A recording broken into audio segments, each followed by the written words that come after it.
Sure. Yeah, obviously very, very happy for this team after such a long journey to get here after last season. It's something that weighed heavy on us after this game. So to come full circle against a great team in Clemson, Trevor Lawrence, one of the best quarterbacks to play in the history of college football, and against a great program, to come back and win after last year with all the trials and tribulations we've been through in the last 12 months. Just couldn't be happier for this team. Shows so much character. I got to tell you, it was hard, and this team really showed what they're made of, and it was fun to be out there tonight. Okay, we'll go first to C.L. Hall. If you would, identify yourself by name and media outlet first, please. Hey, Coach. Clay Hall, ABC6 in Columbus. What's sweeter tonight, the breakthrough against Clemson or the chance to play for the title? And what did Dabo say to you, perhaps, as you met at midfield? Well, coming into this game, after last year, we wanted to come back and have an opportunity to play in the CFP and then go on to have a chance to win the national championship, and that's where we're at right now. Because of the way it all played out, because it was Clemson, just like we played them last year, I think that had a lot of, added flavor to it, and a lot of guys left that field feeling like they let one get away. And so, in life, you don't typically get an opportunity to have a second chance. You can't miss the second time. So, I don't know what we're more excited about, the fact that we have a chance to play for a national championship or the fact that we avenged that loss. But we're going to enjoy it tonight, have a great champions meeting and move on from there. And to answer your second question, Dabo's always been nothing but professional to me. And, said have a great game, go win it all. Thank you. Next, we'll shift to Jared Smalley. Ryan, Jared Smalley, BCMH in Columbus. I had a question about Justin's performance tonight. When you obviously takes a huge hit and he kind of grimaces through the pain, but he also turns out a record-setting performance, 6 touchdowns. Can you just walk us through the conversations you had with him during the game, checking on him, making sure he's well, and then the attack mode that he showed, going downfield, keeping Clemson on its heels? Can you run us through his night and the highs and lows of it all? Well, I think in Justin's career, last year he didn't play in the second half of a lot of games. And then this year we played in 6 games leading up to this game. So, he hadn't played in a lot of big games like this before. So, the Indiana game kind of, bothered him. And then last week, a lot of people, talking poorly about him, as a quarterback, and that bothered him. He didn't play well in that game, and he knew it, but he learned a lot about himself as a quarterback this week, and he got right back to work.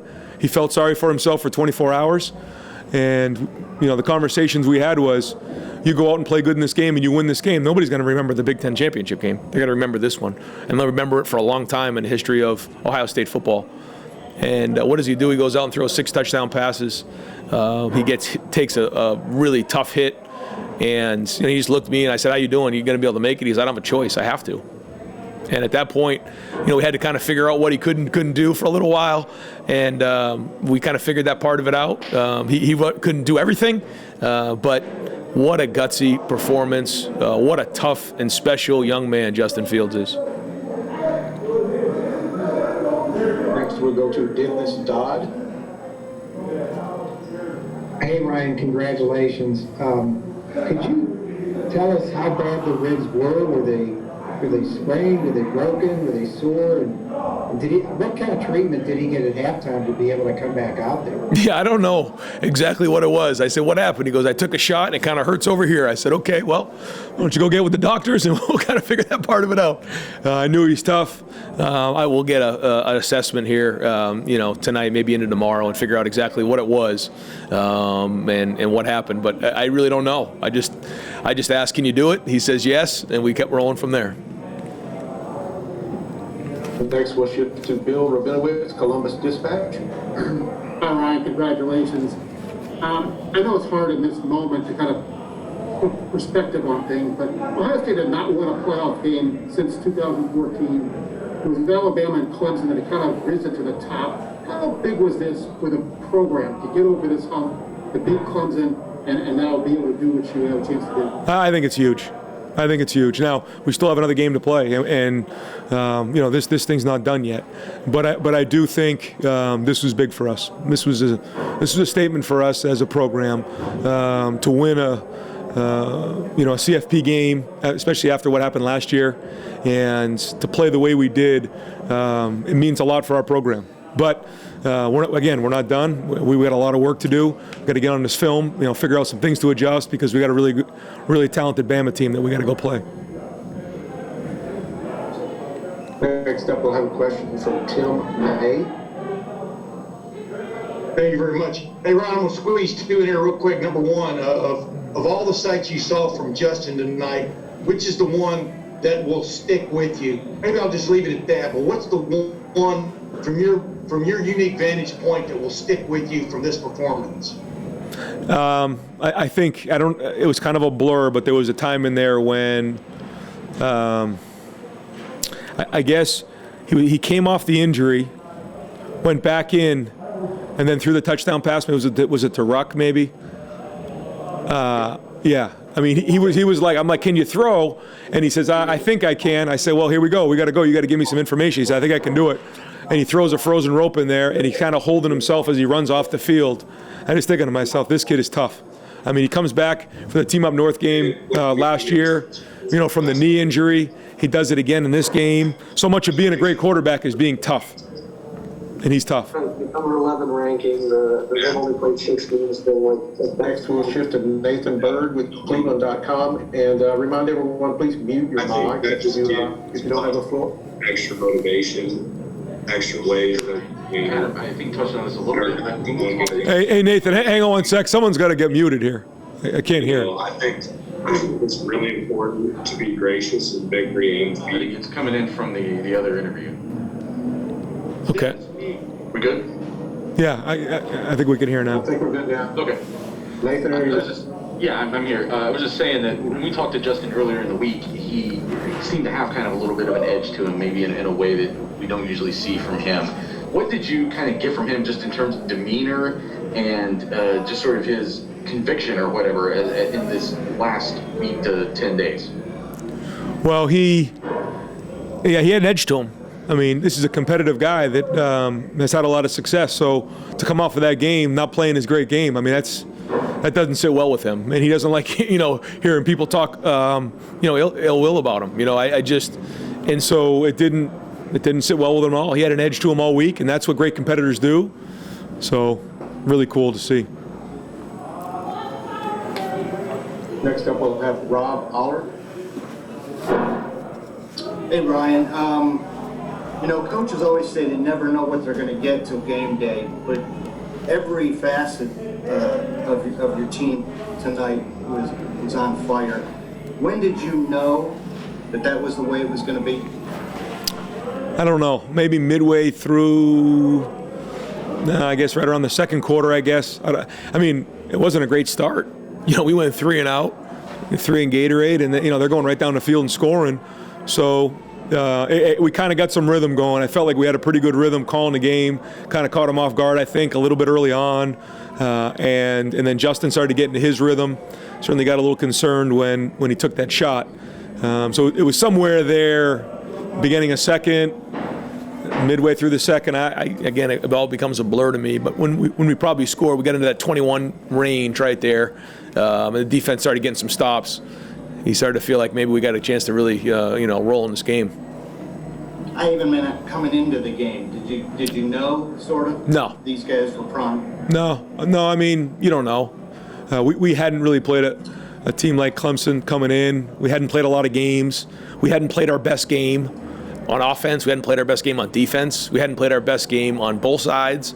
So there was a lot of anxiety coming into the game.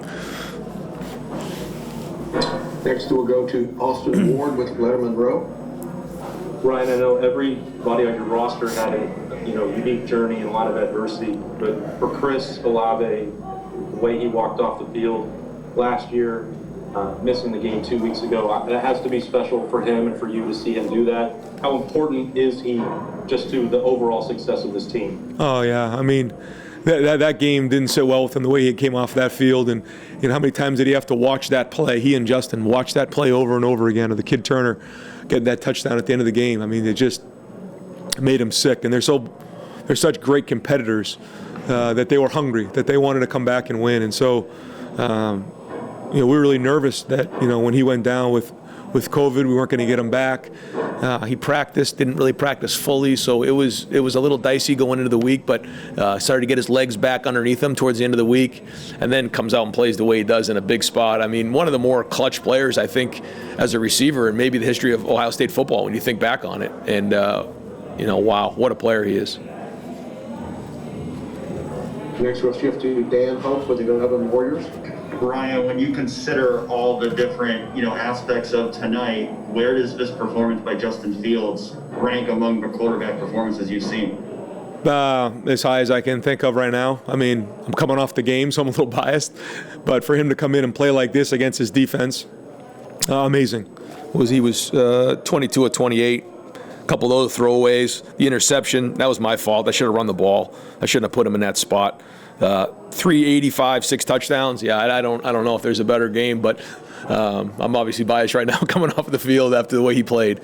But I think this performance by not only Justin, but this team hopefully will go down in Ohio State history as a landmark game because we want to go in and win the national championship. But there was a lot of tough days over the last 6 months.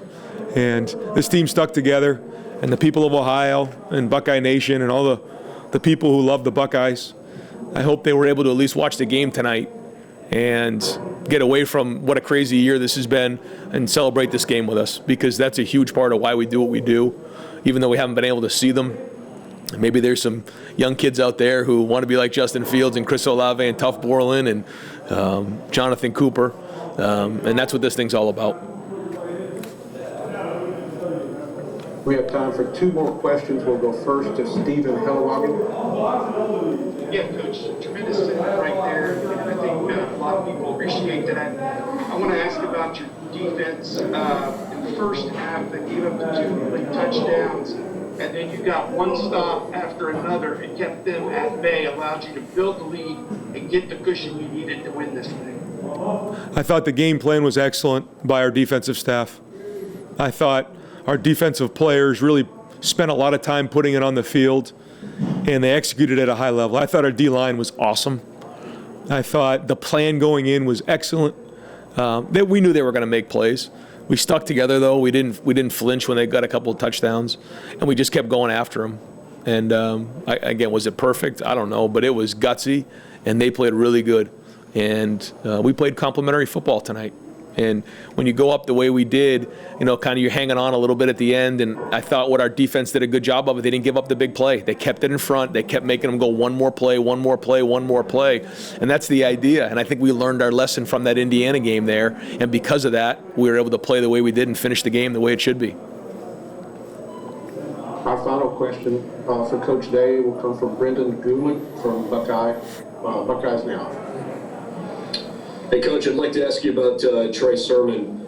Obviously, Trey, statistically had another pretty impressive game tonight, but it felt like he really kind of announced his presence when you guys needed a shot in the arm the most. Your first score, it felt like the offense was struggling a little bit at the beginning of the game, and then on a 3-play drive, and 2 of those were big plays by Sermon in particular. Then obviously he went on to have a big game. Just what has Trey Sermon meant to you guys that maybe we haven't been able to see? Because the last 2 games have been pretty special performances from him. Yeah, I mean, it started in the Michigan State game. That was the first one where he kind of, I guess coming out party is the best way to put it. I think it was where he got his confidence. And then the last 2 games he's been excellent. I mean, he's been a big-time back, like a difference maker. He really wasn't early on. I think he was kind of finding his way, but wow. I mean, whether it's in the pass game, whether it's in protection, and obviously running the football, he's been special. And but again, you got to give a lot of credit to our offensive line, our tight ends. There was a point there where we weren't going to run Justin, and the defense knew it. So we weren't getting the extra hat. It was ugly, but we had to make it work. And those guys played good. Coach Day, congratulations.